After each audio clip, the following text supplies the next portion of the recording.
Alright mga kapatid, naglabas ng pahayag ang China tungkol nga sa sunod-sunod na pagpataw ng taripa ng Amerika sa kanila. At ang sabi ng China ay hindi daw nila papatulan mga kapatid ang tariff game ng US. No? Mukhang binabaliwala nila mga kapatid. Ito nga ginagawa ni Trump dahil kung naaalala ninyo, ang latest mga kapatid ay pinatawan ng Amerika ang China ng up to 245 tax o tariff mga kapatid sa mga piling produkto na mula sa China. At ang sabi nga ng China, hindi na nila papatulan ang tariff game ng US. Pero meron tayong isang nasagap na balita. Inihikayat ngayon ng China na magkaisa ang mga bansa laban mga kapatid sa taripa ng Amerika. Naghahanap na sila ng kakampi. Nananawagan na sila ng unity. Mga kapatid, ang tanong, matapos nilang buli-bulihin yung mga bansa sa Asia, mga tolo, sa Southeast Asia, makakakuha kaya sila ng kakampi? Yan ang ating aalamin mga tol at bibigyan natin ng reaction video. Pero etong papanoorin natin mula to sa Net25, China hindi papatulan ang tariff game ng US, no? Ano kaya masasabi ng China rito mga tol? Panoorin na lamang natin. Ayon sa China, hindi nito bibigyang pansin ang tariff game ng Estados Unidos. Alamin natin ang mga detalye mula kay Anna Cui. Sabi ng Amerika mga tol, open daw sila sa negotiation sa China. Sabi ng Amerika pero hindi sila ang magsasagawa ng first move. Nasa China na daw ang bola. Kailangan daw makiusap sa kanila ang China at makipagnegosasyon sa kanila. So hinihintay na lang yan ng Amerika mga kapatid, no? Pero itong China, since big country mga tol, medyo natatapakan ata yung ego. 'Di ba? Imbis na katulad ng ibang mga bansa na maliliit, after sila patawan ng tariff ng Amerika, nakipag-usap, nakipag-negotiate sa Amerika, ang ginawa nitong China is nag-retaliate sila. Gumanti sila ng taripa sa mga produkto ng Amerika. Pero ang ending mga kapatid, after nitong tariff war na to, eto na, hindi na daw nila papatulan ang tariff game ng US. Ayon sa isang tagapagsalita ng Commerce Ministry ng China, naglalaro ng walang kabuluhang tariff game ang Estados Unidos. Naku, baliwala pala US. China babaliwalain ang tariff game ng US. No? Itong laro ng US mga tol, ay baliwala na ngayon sa China. At ito anya ay hindi papansinin ng China.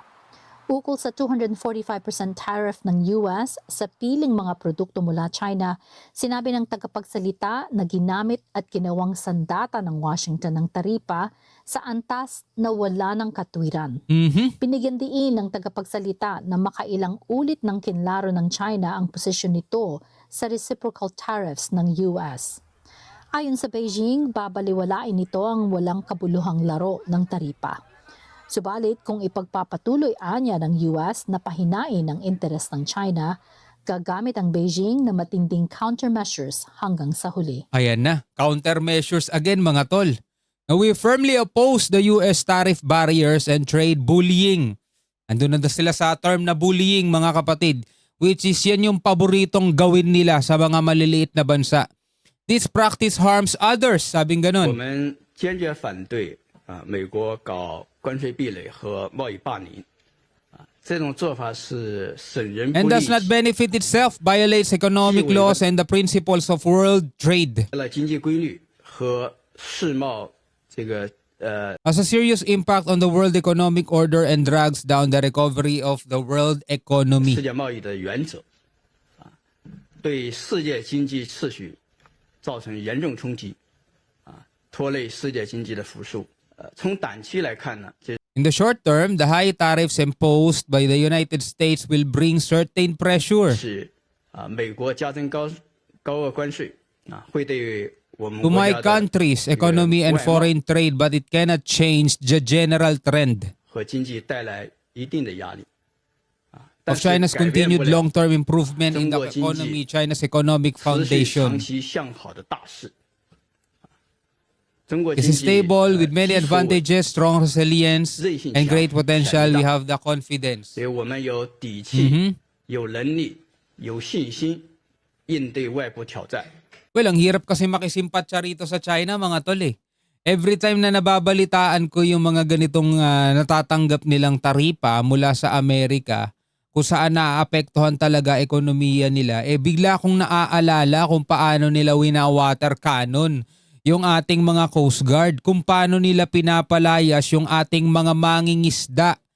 Diba? Hindi mayayaman, mga pobre, mga kapatid, na umaasa lang sa mahuhuling isda, na minsan ay wala nang naiuuwi dahil nga papalapit pa lang sila dun sa palaisdaan o dun sa pangisdaan nila, hinaharang na ng mga Coast Guard ng China.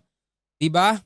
Isipin nyo mga kapatid kung ano ang nawawala sa ating mga mangingisda. Ngayon, paano ka makikisimpatya sa ekonomiya ng China? Napakayaman nito.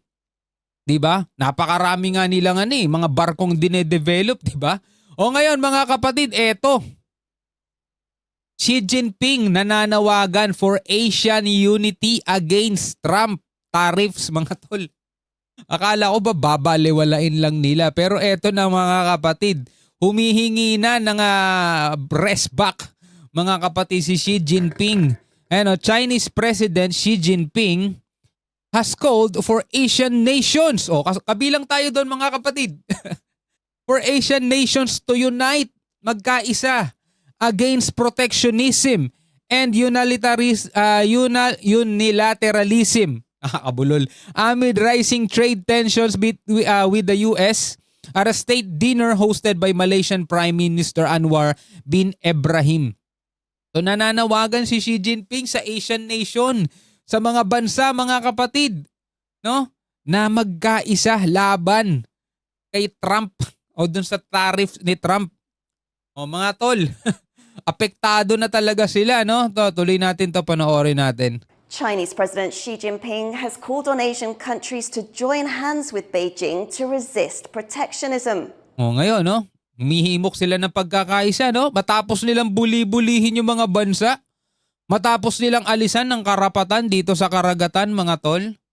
Diba? Dahil dun sa 9-dash line nila, 10-dash line, sino mag-aakala na yung almighty China na napakalaking bansa na napakabulas dito sa rehiyon na to, sila bully rito mga kapatid eh.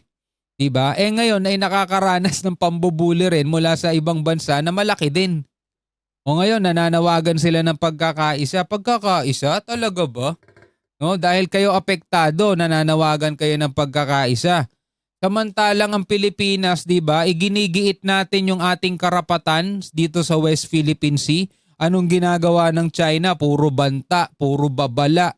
Diba? Ginagamitan tayo ng puwersa.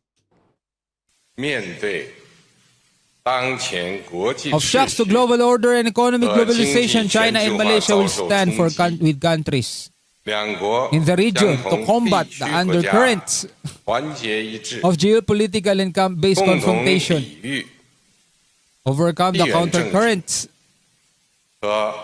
of unilateralism and protectionism, and safeguard the promising prospects for development in our shared Asian home. Aba, may shared Asian home na nalalaman. Samantalang yung buong South China Sea, inaangkin ninyo ng buo. President Xi was speaking at a state dinner hosted by the Malaysian Prime Minister. Xi is on a 5-day trip to Southeast Asia. His remarks come as trade tensions have strained relations between Beijing and Washington. Xi is now in Cambodia for the last leg of his trip. Yan na, naglalibot-libot na si Xi Jinping, mga tol. No? Siya na yung lumalabas ngayon kasi madalas natin nakikita yung mga niya mga foreign ministry niya, yung mga spokesperson niya lang. Ito, lumalabas na siya, mga tol. No? Ngayon, mga kapatid, anong masasabi ninyo rito sa panawagan ni Xi Jinping sa Asian countries na magkaisa laban sa Trump tariffs? Apektado na kasi sila, mga tol eh. Biruin mo, patawan ba naman sila ng 245% na tariff, mga tol? Diba? Ay, naku po. No, alam nyo mga kapatid Hindi sa sinasabi nating tama itong ginagawa ni Trump, mga tol. Pero hindi natin kasi kontrolado yun eh.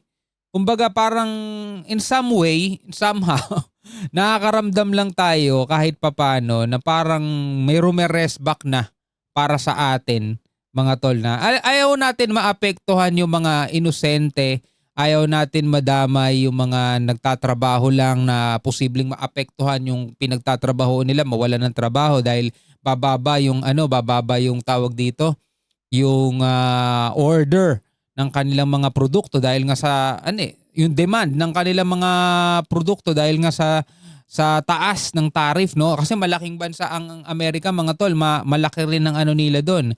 Ang kinikita ng China diyan sa export nila diyan o import ng Amerika. Pero dahil nga doon sa ipinataw na tariff ni Trump, apektado ngayon etong China.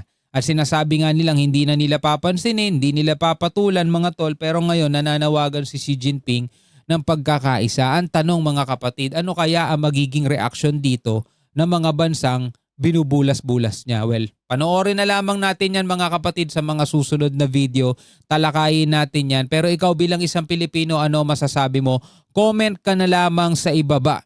Hanggang sa muli, ako nga pala si Shobaldi. Peace out.